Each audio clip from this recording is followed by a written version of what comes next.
Hello all and welcome to the next video. Pretty much directly going into it. Last one we took like a Red Skull. We got the last piece for Xemnu, the head, and I bagged up Red Skull, and now we're going straight into Xemnu. I had initially planned on doing this with Red Skull, but I kind of wanted to give Xemnu his own little time to shine here. So yeah. There we go. We got Xemnu. I got them all bagged up here. Just waiting to kind of put them together. So we can go ahead and take everything out, take a look at it. As you guys saw in the last video, we have his head. We got a torso. Both legs. And both arms. Alright. Yeah, so try to move this back a little. Yeah, Xemnu. If you aren't familiar with Xemnu, just before I kind of get into this here, Xemnu is, I believe, the way I remember them describing it, he's the very first character who ever used the name Hulk, before even the Incredible Hulk. He was Xemnu, the Living Hulk, in that issue. And it's a very old, like Strange Tales book or something like that, or a Journey into Mystery, or one of those anthology series books. He was like the villain of the week, basically.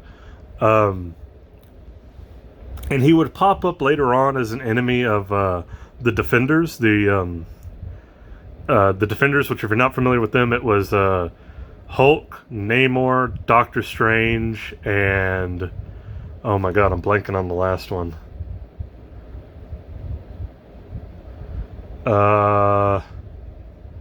It's not Hector Hammond, is it? The original Human Torch? No, that's Invaders, isn't it? Anyways, it was the Silver Surfer, right? Is that the last Defender? I think it is. He popped up as a villain for them. And he's pretty much just kind of been every so often a perennial Hulk villain, basically. They'll kind of drag him out and throw him in there. Nothing really to write home about on him. Like, he pretty much just fails at every turn to try to stop Hulk. But that's, like, kind of his motive, is that, like, you know, he wants to kind of be Hulk. He wants to be this godlike, not godlike, but, like, he wants to be revered as this, like, godlike hero. And he just can't be, so he kind of uses his powers to manipulate it. And that's what he is. Basically, his powers are that he can control people's, like, memories. He can change their memories. And he's also a bit of like a technopath. He can kind of control technology. And so he uses that to manipulate people into either turning them against enemies or turning them in favor of him. And it's kind of a unique little dynamic, because he's big and he's strong and everything, but he's actually quite smart. So yeah, that's kind of Xemnu. He's the original Hulk. Later on, he becomes a regular Hulk villain, and that's kind of his thing, is to kind of take that spot. And he never quite gets there. There's one story where he like takes over a whole planet, and he's like trying to rule it, and the Defenders that I mentioned a minute ago, kind of are trying to stop him. So that's always kind of his thing. I believe he's like the last of his race, so he's trying to kind of bring it back as well. And so yeah, he's a bit of a dumb, I'm not gonna lie, like most of the time he's been a pretty dumb villain. He just kind of like shows up and Hulk just kind of beats his ass, and that's about it. But in Al Ewing's Immortal Hulk, he brought Xemnu back. And at first, when I was going through Immortal Hulk, I was a big fan of it. And when it got to the Xemnu arc, I was kind of like, okay, I'm kind of familiar with Xemnu. This might suck. But he ended up using him very well, where he really delved into like the technology and memory manipulation that Xemnu has to kind of turn people against Hulk. And it's just done really well. I don't want to spoil how it goes, but if you haven't read that story, I highly recommend it. If you haven't read any Immortal Hulk, I start from the beginning. It's such a great series, and I'm not even that big of a Hulk fan, but like I'm becoming a Hulk fan because of it. Yeah, and that that whole book has a lot of horror elements, especially like body horror, like twisted kind of horror. And Xemnu plays a good part in that because another one of Zenmu's traits is that like his body isn't always his body. It is, but like it's different Xemnu bodies, kind of. Not that he clones himself or anything, but when he's defeated or he's killed, basically his matter, what's left, kind of attaches itself to something else like a parasite and slowly converts it into a new body. It's very gruesome. And that's also how he tries to convert other living beings into his species to bring it back. So you see a lot of that grotesque type of stuff happening in the Immortal Hulk run. So yeah, he's a very interesting villain.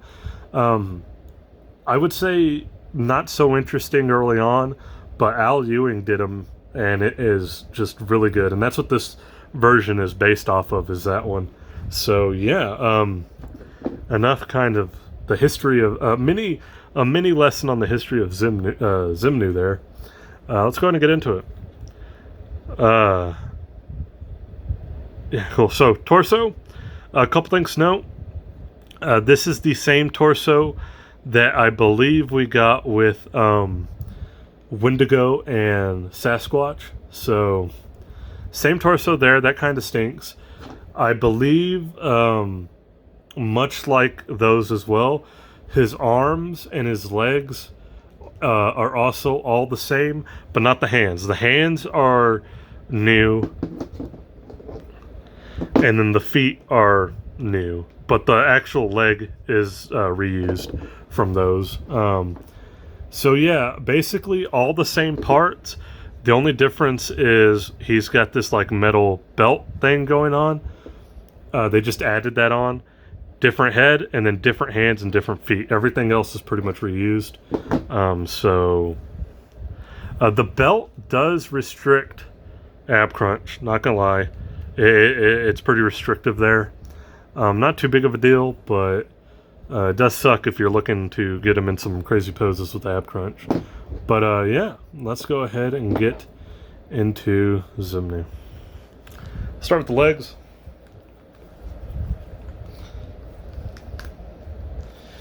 Went on easy. Simple enough.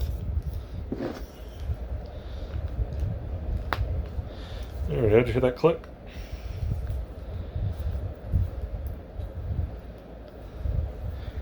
There we go. He's like a big faceless Yeti. Kind of. So right arm has the closed fist.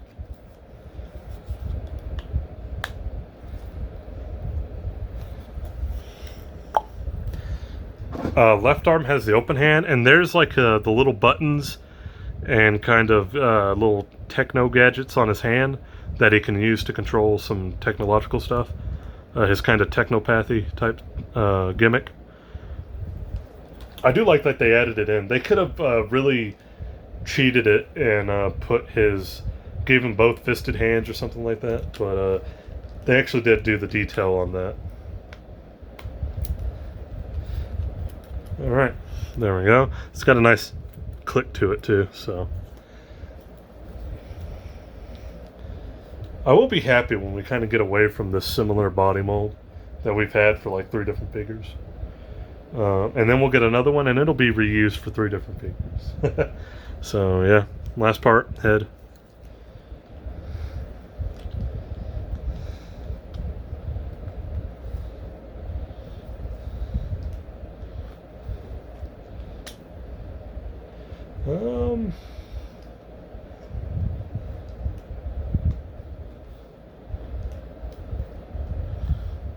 Okay. There we go. All right, so Xemnu, how he stands. I'm trying to get him straightened out a little bit here. Give him a little bit more of a decent look. He's got a lean. There we go. Cool. Articulation's all there. Pretty much all the same articulation that we got with the Sasquatch in the Wendigo, except that he's not going to have any torso movement because of this plate, but he does have the waist. So is what it is. Head movement almost non-existent, just because it's such a long like beard and hair piece. It won't move unless like you're gonna pop. If you do, you're gonna like pop the head off. So you're kind of just stuck with him just looking straight forward, which kind of sucks. But at the same time, I guess to get it to look that good, they kind of just had to just kind of make that sacrifice. Yeah, like I said, a kind of a faceless, robotic, abominable snowman. At first glance, you might think that it's almost the same paint job as Wendigo. It's not. This is more of a very light blue, very pale light blue, whereas Wendigo's blue, like kind of paint is much more pronounced. You can definitely tell the blue. But there we go. We got Xemnu. Like I said, he's not the most interesting character based on like his past appearances. But when Al Ewing did him in Immortal Hulk, it was really cool. Just kind of bringing back an old character like that and reinventing him and kind of updating him and just doing him in a different way nobody had before. A very obscure ass character being done in a really cool way. I like it whenever a comic book writer can kind of do that. So yeah, cool, good to have. Like I said, I do wish it kind of wasn't so much of the Sasquatch and Yeti molds. And my reason for that is like Xemnu's hair is very like streamlined. It's very like smooth, almost like long, like well-conditioned hair. It's just like kind of almost like Cousin It from the Addams Family. But like at least you can see his limbs. He's not just all like a hair piece. But like all of his limbs and everything, he's like very long, smooth kind of hair. And we don't get a whole lot of that with this mold. It does work. Like it looks just like him. If you read that book and you saw him fighting Hulk, you might not be able to tell the difference. And they got the little metal plate and then the head sculpt right, so it works out well. The feet and hands too help a lot. But I do wish we had that more kind of streamlined, like the way his beard is. That's kind of how all the hair on his body kind of should be, at least in my opinion. But it works for what it is, and I think it'll look good next to a Hulk. I'm hoping Marvel Legends, I'm hoping Hasbro does like an actual Immortal Hulk. I think that would be really cool. I know one of the best Hulks we got was that one that came with the Wolverine. But I do wish we would get like a solo release like Immortal Hulk, or make Immortal Hulk one of the next Build-A-Figures. Because you could do some cool stuff with like the like interchangeable parts and like the weird body modification kind of stuff. I don't know if they'll go that far with it, but he's kind of loose in the hips there. Either way, that's our Xemnu.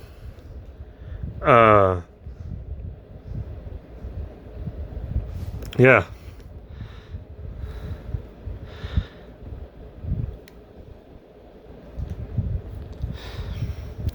Try to get him like in a cool pose here.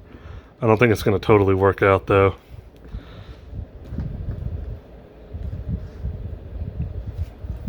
I like the hand. I do. I like the little not techno.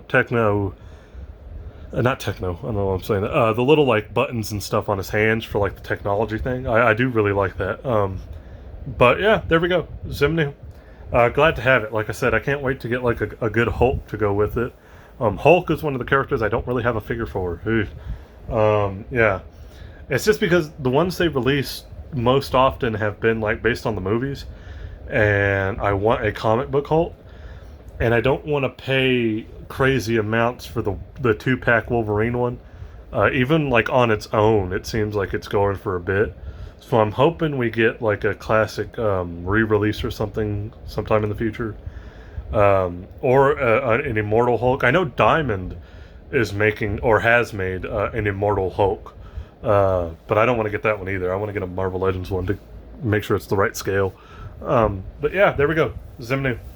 Thanks, and next video, I'm not sure what we'll do. I still have the stuff from, or more of the stuff from Big Bad Toy Store. So we got a couple things we can go into. Not quite sure yet, but thanks for checking out my Marvel Villains waves, all the way back to that Dormammu that came in a long time ago, and finally finishing it off with Xemnu. Apologies if you were expecting me to do that Doctor Doom. It wasn't going to happen. Just wasn't interested. But thanks if you checked it out. You know, leave a like, comment, subscribe, anything. It helps. Cool. I'll catch you guys in the next video.